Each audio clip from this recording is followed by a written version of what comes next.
ఇదేంటి నార్మల్గా pen drive.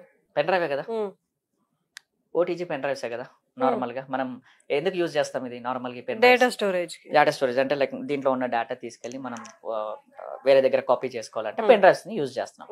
కానీ చూడడానికి పెన్ డ్రైవ్ లాగే ఉంటుంది, కానీ పెన్ డ్రైవ్ కాదు ఇది. ఇది హ్యాకింగ్ గ్యాడ్జెట్.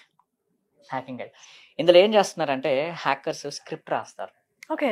ఇది మీరు కనెక్ట్ చేయగానే ఆటోమేటిక్ గా ఇందులో కొన్ని స్క్రిప్ట్స్ ఎగ్జిక్యూట్ అవుతాయి, ఆటోమేషన్ జరుగుతుంది మొత్తం అంతా కూడా. ఇట్లా ఒక చిన్న ఎగ్జాంపుల్ చూపిస్తాను మీకు. సో ఇప్పుడు ఫర్ ఎగ్జాంపుల్ ఇది నా మొబైల్ ఫోనే కదా, రైట్? సో ఇది ఏ మొబైల్ ఫోన్ అయినా వర్క్ అవుతుంది, ఈవెన్ ఐఫోన్స్ కి కూడా వర్క్ అవుతుంది. ఐఫోన్ కూడా సెక్యూర్ అనుకుంటాం కదా, ఐఫోన్ కూడా సెక్యూర్ కాదు. హార్డ్వేర్ లెవెల్ హ్యాకింగ్ లో ఏదైనా పాసిబుల్ అవుతుంది. కానీ ఇంత టాలెంటెడ్ హ్యాకర్స్ ఎక్కడ ఉంటారండి బాబు? ఫర్ ఎగ్జాంపుల్ ఇది నా మొబైల్ ఫోన్, నేను ఏం టచ్ చేయట్లేదు, జూమ్ చేసుకోవచ్చు కావాలంటే. నేను జస్ట్ ఇది కనెక్ట్ చేస్తున్నాను, పెన్ డ్రైవ్ ఒకటే కనెక్ట్ చేస్తున్నాను, నేను ఏమి చేయట్లేదు.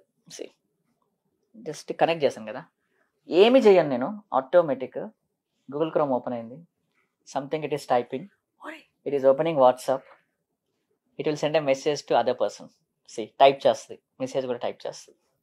ఫ్యూ సెకండ్స్ వెయిట్ చేస్తే పంపించేసింది మెసేజ్. ఇలాంటివి జరుగుతాయి. ఎంతసేపు పట్టింది ఇది పెట్టడానికి?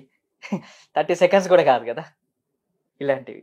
సో ఇలాంటివి చెయ్యొచ్చు, ఉన్నాయి. ఇది ఒక చిన్న ఎగ్జాంపుల్ కోసం తీసుకొచ్చాను నేను. ఏంటి అంటే లైక్ ఒక వాట్సాప్ లో ఇలా మెసేజెస్ పంపిస్తారు, మీకు తెలియకుండా కొన్ని మెసేజ్లు బయటకు వెళ్తా ఉంటాయి. ఇలాంటి టెక్నిక్స్. లేదంటే కొంతమంది హ్యాకర్స్ ఏం చేస్తారంటే దీంట్లో నుంచి అప్లికేషన్ ఇన్స్టాల్ చేయాలి, ఆటోమేటిక్ ఇన్స్టాల్ అయిపోద్ది. అంత ఆటోమేషన్, నేను టచ్ కూడా చేయలేదు, రైట్? ఆటోమేటిక్ గా ఇన్స్టాల్ అయిపోయింది, లైక్ ఆటోమేటిక్ గా వెబ్సైట్ ఓపెన్ అయిపోయింది. సో ఇలాంటివి వాట్సాప్ ఓపెన్ అయ్యింది. సో ఇలాంటివి కూడా క్యాప్చర్ చేయొచ్చు. ఇలాంటివి హార్డ్వేర్ డివైసెస్ ఎట్లుంటాయి అంటే కొంతమంది ఫోటో ట్రాన్స్ఫర్ చేస్తుందని చెప్పి అది పెట్టేసి మీతో మాట్లాడుతున్నప్పుడు ఇదంతా జరిగిపోతుంటది పక్కన automatic with in fraction of seconds లో. పాపం చాలా మంది బయట కూడా చేయొచ్చు యాక్చువల్ గా చెప్పాలంటే. ఇప్పుడు నేను మీకు విజబుల్ కోసం నేను విజబుల్ చేశాను దీన్ని.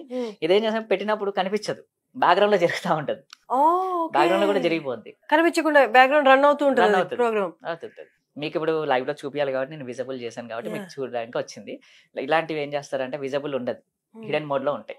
ఆటోమేటిక్ పెట్టగానే మీరు పెన్ డ్రైవ్ అనుకుంటారు, డేటా కాపీ చేసుకుంటారు, కానీ బ్యాక్గ్రౌండ్ లో ఇలాంటివి కూడా జరుగుతాయి. కాదండి పాపం, ఇప్పుడు ఎవరైనా లీగల్ కేసెస్ లో ఇన్వాల్వ్ అయిన వాళ్ళు ఇలాంటి హ్యాక్ జరుగుంటే పాపం వాళ్ళు ఎంత మొత్తుకున్నా నేను పంపలేదని ఏమి చెప్పడానికి ఏం లేదు. ఎందుకంటే మీ ప్రూఫ్ ఉంటది కదా అక్కడ, మెసేజ్ మీ మొబైల్ నుంచే వచ్చింది అది. ఇలాంటివి కూడా జరుగుతున్నాయి. సో అందుకే ఇలాంటి పెన్ డ్రైవ్స్ కొన్ని ఆన్లైన్ లో దొరుకుతాయి ఫ్రీగా, లైక్ ఎలా అంటే 500కి 5 పెన్ డ్రైవ్స్ ఇలాంటివి దొరుకుతాయి, కొనకండి. అండ్ ఇంకోటి అన్నోన్ పెన్ డ్రైవ్స్ ఎప్పుడు కూడా కనెక్ట్ చేయకూడదు. అన్నోన్ పెన్ డ్రైవ్స్ మన మొబైల్ కి కానీ సిస్టమ్స్ కి కనెక్ట్ చేసినా కూడా హ్యాక్ చేసే ఛాన్సెస్ చాలా ఉన్నాయి. మీ సిస్టమ్ మొత్తం కంట్రోల్లోకి వచ్చేస్తుంది. ఇలాంటివన్నీ కూడా జరుగుతాయి. సో ఇది ఒక చిన్న టైప్ ఆఫ్ ఎగ్జాంపుల్ కోసం తీసుకొచ్చాను ఇది.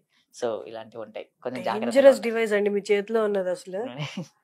సో ఇవన్నీ ఏంటంటే ఇప్పుడు మేము ఇవన్నీ ఎందుకు చూపిస్తున్నాను అంటే అవేర్నెస్. ఇప్పుడు మీ ద్వారా చాలా మందికి అవేర్నెస్ వస్తుంది. ఫస్ట్ థింగ్ చెప్పాలి అంటే, నేను ఒక్కరిని సింగిల్ గా వెళ్ళి చెప్పాలి అంటే ఎంతమంది వింటారో ఎంతమంది వినారో తెలియదు, కానీ దీని ద్వారా చాలా మందికి రీచ్ అవుతుంది.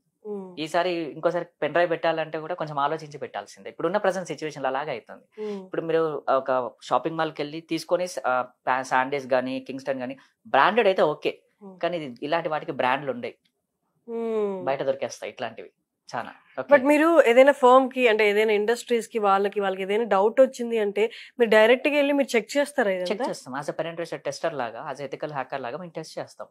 ఇలాంటివి ఏమన్నా మాల్వేర్స్ ఇంజెక్ట్ అయ్యాయా, ఏమైనా స్క్రిప్ట్స్ రన్ అవుతున్నాయా, ఇలాంటి టెస్టింగ్ కూడా చేస్తాం మేము. అంటే ఏదైనా ఫామ్ కి వెళ్ళి మీరు టెస్ట్ చేసినప్పుడు అంటే ఏదైనా పెద్దది అంటే డిస్కవర్డ్ అలాంటిది ఏదైనా బయటపడిందా? సో అలాంటివి అంటే ఉన్నాయి, కానీ కొన్ని పేర్లు చెప్పలేము, ఆ కంపెనీ పేర్లు అలాంటివి అయితే చెప్పలేము. లైక్ ఎగ్జాంపుల్ ఏంటంటే ఇది జరిగి కూడా ఆల్మోస్ట్ ఒక 2 years అవుతుంది, ఆల్మోస్ట్ 2022 ఆఫ్టర్ కరోనా జరిగింది 2022. సో ఒకసారి కాల్ వచ్చింది. సో కాల్ వచ్చినప్పుడు ఒక పర్టికులర్ కంపెనీ నుంచి కాల్ వచ్చింది, XYZ కంపెనీ నుంచి కాల్ వస్తే వెళ్ళాం. సో వెళ్తే ఏమైంది అని చెప్పి అడిగారు. అరౌండ్ midnight 2 o'clock అనుకుంటా కాల్ వచ్చింది. సో ఒక ప్రాజెక్ట్ అనేది హ్యాండ్ ఓవర్ చెయ్యాలి, ఒక పర్టికులర్ పర్సన్ కి ప్రాజెక్ట్ అనేది హ్యాండ్ ఓవర్ చెయ్యాలి. అంత బాగానే పనిచేస్తుంది, సడన్ గా ప్రాబ్లం అయింది, ఏది పని చేయట్లేదు. ఇంకా మూవీస్ లో చూపిస్తే ఎట్లా అవుతుంది అలా ఏది పని చేయట్లేదు. ఇంకా వాళ్ళ దాంట్లో వాళ్ళ క్రెడెన్షియల్స్ పని చేయట్లేదు, వాళ్ళ నెట్వర్క్ లోకి ఎంటర్ అవ్వలేకపోతున్నారు. జస్ట్ ఇంకో 2 days లో పైలట్ ప్రాజెక్ట్ ని కనుక లాంచ్ చేయాలి ఎట్ ఎనీ కాస్ట్. సో ఇలాంటి టైమింగ్ లో కాల్ వచ్చింది, వెళ్ళాము, అంతా చెక్ చేసాము. చెక్ చేసినప్పుడు ఏమైంది అంటే ఒక మాల్వేర్ అనేది ఇంజెక్ట్ అయింది. ఇది చేయడానికి కూడా మాకు ఆల్మోస్ట్ ఒక 1 day టైం పట్టింది. కనుక్కోవడానికి మెయిన్ టైం పడుతుంది మాకు. ఫస్ట్ థింగ్ ఎక్కడ ఇంజెక్ట్ చేశాడు, ఎలా ఇంజెక్ట్ చేశాడు అని తెలుసుకోవడానికి టైం. తెలుసుకున్న తర్వాత దాన్ని రిజాల్వ్ చేయడం ఈజీ. సో చేయడానికి 1 hour మాకు 1 day టైం పట్టింది ఆల్మోస్ట్. సో వాడు ఏం చేశాడు అంటే ఒక పర్టికులర్ పర్సన్ ఇలాగే, ఇప్పుడు ఫర్ ఎగ్జాంపుల్ ఇదే ఒక ఆఫీస్ అనుకుందాం, చాలా మంది ఆఫీస్ కి గెస్ట్లు వస్తుంటారు కదా, ఇలాగే వచ్చినట్టున్నాడు మేబీ, ఏదో వచ్చాడు. సో సంథింగ్ ఏదో టెక్నికల్ పర్సన్ లాగా వచ్చి ఇలాంటి ఇంజెక్షన్స్, పెన్ డ్రైవ్స్ లాగా ఇలాంటి చిన్న చిన్న డివైసెస్ కొన్ని దొరుకుతాయి, ఇవి ఇంజెక్ట్ చేసేసి వెళ్ళిపోయాడు. యూట్యూబ్ బ్లూటూత్ అంతా ఎంత ఉంటాయి బ్లూటూత్ అలా అంత చిన్న సైజ్ పోయి ఉంటాయి అనమాట.